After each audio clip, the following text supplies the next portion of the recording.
मंडळी राम राम.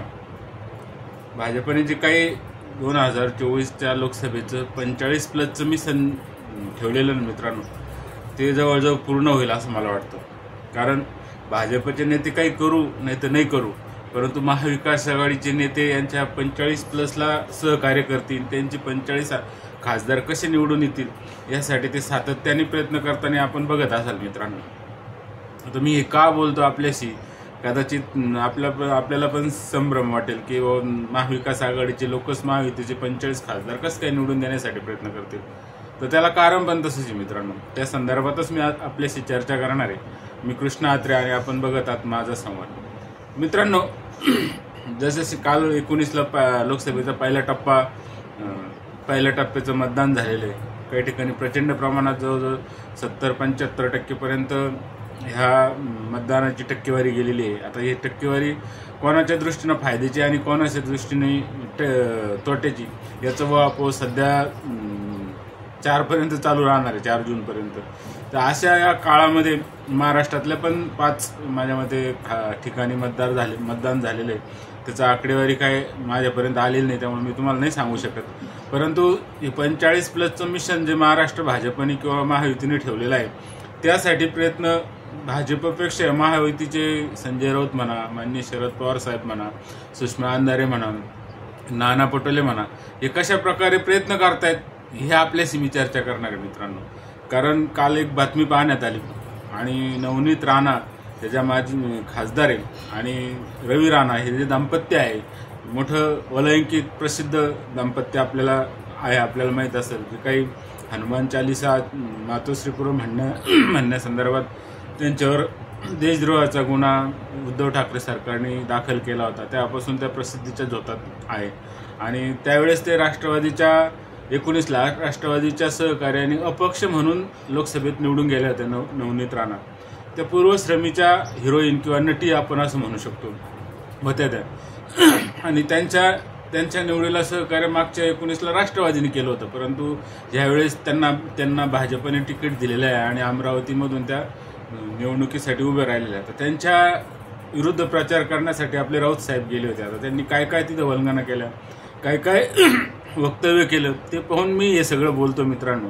आणि माननीय शरद पवार साहेबांनी आपल्या सुनेसारखी, म्हणजे भावाची कसून किंवा आपली सून, आपण सूनच मानतो, त्या सुनेसंदर्भात जे काही वक्तव्य केलं ना, त्यामुळं बारामतीचं वातावरण कसं ढवळून निघालेलं आहे आणि माता भगिनी ह्या कशा प्रकारे विचलित झालेले आहे. आणि शरद पवार सारखा बुजुर्ग नेता, सुसंस्कृत नेता आपल्या सुनेलाच जर पर्क मानित असेल तर आपली काय परिस्थिती, या संदर्भात जे काही झालं. आणि त्या संदर्भात सुमित्राताईंनी जे 2 अश्रू प्रसारमाध्यमासमोर ढाळले, त्यामुळे एक वातावरण बदलून गेलेले.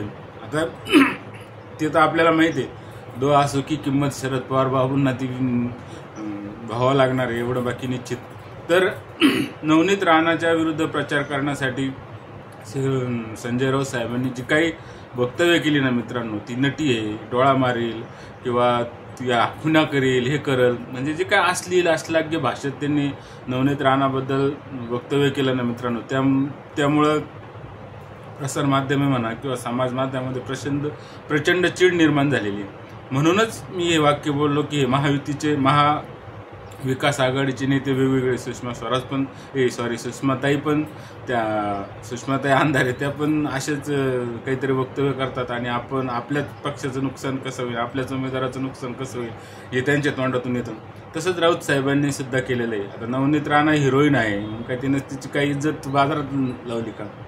बरोबर आहे का नाही? 5 वर्षाच्या त्या खासदार आहेत, बरोबर आहे का नाही? त्यांनी जे काही काम केलं 5 वर्षामध्ये, त्या बेसवर त्या निवडून येणार आहे ना. त्या संदर्भात तुम्ही टीका करू शकतात की 5 वर्षामध्ये यांनी अमरावती मतदारसंघाचं कसं नुकसान केलं किंवा कशा प्रकारे भाजपचं लागून चालून केलं किंवा इतर समाजाला त्यांनी कसं प्रकारे छळलं, या गोष्टी सांगणं किंवा जे काही विकासाचे मुद्दे आहे त्या संदर्भात त्यांनी कशी आडकाठी भूमिका आणली. आता त्यांनी म्हणजे जे काय अश्लाघ्य भाषा बोलली मित्रांनो, त्याचं समर्थन कोणी करू शकणार नाही. म्हणजे जे महाविकास आघाडीचे समर्थक सुसंस्कृत लोक आहे, महिला आहे, त्या सुद्धा ह्या अशा वक्तव्यामुळं महाविकास आघाडीकडून निघून जाणार आहे. म्हणून जे काही 45+ भाजपचं टार्गेट आहे त्याला ते पूर्ण करण्यासाठी महायुतीचे जे काही 2-4 बोलघेवडे नेते आहेत ते मदत करणार आहे मित्रांनो. संजय राऊत साहेबांनी ती क्लिप तुम्ही पाहत असाल की त्यांचे जे समर्थक पत्रकार आहेत त्यांनी सुद्धा संजय राऊत साहेबांवर टीका केली की संजय राऊत साहेबांची जीभ घसरली म्हणा किंवा त्यांच्या तारतम्य सुटलं किंवा वादग्रस्त वक्तव्य अशा प्रकारची टीका संजय राऊतांबद्दल त्यांच्याच पत्रकारांना करावं लागली. यावरूनच आपल्याला दिसतंय मित्रांनो की महाविकास आघाडीच्या नेत्यांचं काही खरं नाही. शरद पवार साहेबांनी त्याच्यावर त्यांनी जे वक्तव्य केले त्याच्यात अनेक सारवासारव केली. ते वक्तव्य सारवासारव करू द्या मित्रांनो, परंतु त्यांच्या बाजूला जे बसलेले त्या प्रेस कॉन्फरन्समध्ये शरद पवार साहेबांच्या बाजूला बसलेले कोल्हे साहेब म्हणा किंवा आणखीन कोणतं ते फिदी जे हसत होते ना, म्हणजे त्याची जास्त चिड आली लोकांना. अरे एका महिलेवर तुम्ही अशा टीका करतात आणि तुमचे सहकारी मोठमोठ्याने हसतात, हे कशाचं लक्षण आहे?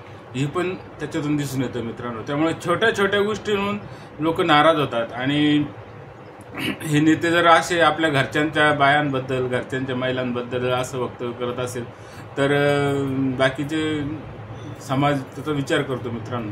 सगळ्यात जास्त विचार नवनीत राणांचा विजय तर होईलच, परंतु त्या विजयाला आणखीन हातभार आहे संजय राऊत साहेबांनी ह्या कालच्या त्यांनी जे वक्तव्य केलं ना राणांबद्दल, त्यामुळे आणखीन नवनीत राणांचा विजय सोपा झालेला मला वाटतं मित्रांनो. परंतु संजय राऊत बदलायला तयार नाही आणि त्यांनी शरद पवार म्हणा किंवा उद्धव ठाकरे साहेब म्हणा किंवा यांच्यावर अशी काही जादू केलेली आहे, ते काही बोलू तरी ते संजय राऊत साहेबांची तळी उचलतात, त्यांच्या बाजूने बोलतात. म्हणून मी आपल्याला हे वक्तव्य केलं मित्रांनो की संजय राऊत किंवा त्यांचे वेगवेगळे नेते हे आपल्याच आघाडीला खड्ड्यात घालण्याचा कारभार सध्या करतायत. आता त्यांचे वक्तव्य भाजपवर टीका करा, तुम्ही एखाद्या नेत्यावर टीका करा किंवा हे करा, परंतु शिवीगाळ करणं किंवा अश्लाघ्य भाषा हे कोणी सहन करणार नाही. बरोबर आहे का नाही मित्रांनो? म्हणजे फक्त मी संजय राऊतबद्दलच बोलत नाही, तर भाजपच्या नेत्यांनी सुद्धा हे तारतम्य ठेवायला पाहिजे, पण ते तारतम्य ठेवतायत असं तरी दिसतंय सध्या. आता पुढं काय होईल सांगता येत नाही, कारण भाजपचे लोक सुद्धा बोलगेवढे आहेत आणि ते कोणत्या पातळीवर जाऊन टीका करतील सांगता येत नाही.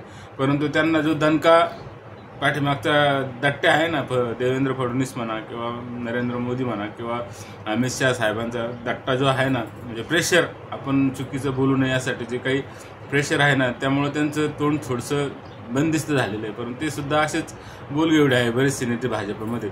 परंतु सगळ्यात जास्त बोलगेवढे संजय राऊत साहेब आहेत. आपल्या बोलगेवढेमुळं ते निश्चितच आपल्या उमेदवारांचं नुकसान करणार आहे. आणि असं काही दिवसांनी व्हायला नको की आमच्या सभेला संजय राऊत साहेब नको, सुषमा अंधारे नको असे त्यांचेच उमेदवार सांगणार आहे. थोड्याच दिवसात अजून फक्त 5 जागांची निवडणूक झालेली आहे. अजून जवळजवळ 48वरून 5 गेले, म्हणजे 43 खासदारांच्या निवडणुका येऊ घातलेल्या आहे. आता त्याची सगळ्यात जास्त मजा मुंबई, ठाणे, नाशिक या भागात येणार आहे. त्या भागात संजय राऊत साहेब काय काय वक्तव्य करतात, कारण त्यांची लढत सगळ्यात जास्त शिंदे साहेबांच्या पक्षाची म्हणजे शिवसेनेचीच संजय राऊत साहेबांच्या पक्षाची लढत आहे. त्यामुळे ते किती खालच्या थराला जाऊन टीका करणार याची आपण कल्पना करू शकतात. नवनीत राणासारख्या महिलेवर ते असे बोलत असेल तर त्यांच्याकडून तुटून गेलेले ते काय 50 खोके एकदम ओके जे काही त्यांनी सातत्याने लालूपूत लावलेलं आहे, त्या पुढे जाऊन ते आणखीन कोणत्या खालच्या स्तराला टीका करणार आहे याची शाश्वतीच देता येत नाही मित्रांनो. म्हणून मी ते वाक्य बोललो की महायुतीचे 45+ खासदार निवडून आणण्यासाठी संजय राऊत, सुषमा अंधारे, माननीय शरद पवार साहेब हे प्रयत्न करणार आहे. विषय जर आवडला तर चॅनल सबस्क्राईब करा, लाईक करा आणि व्हिडिओ पाहिल्याबद्दल धन्यवाद मित्रांनो.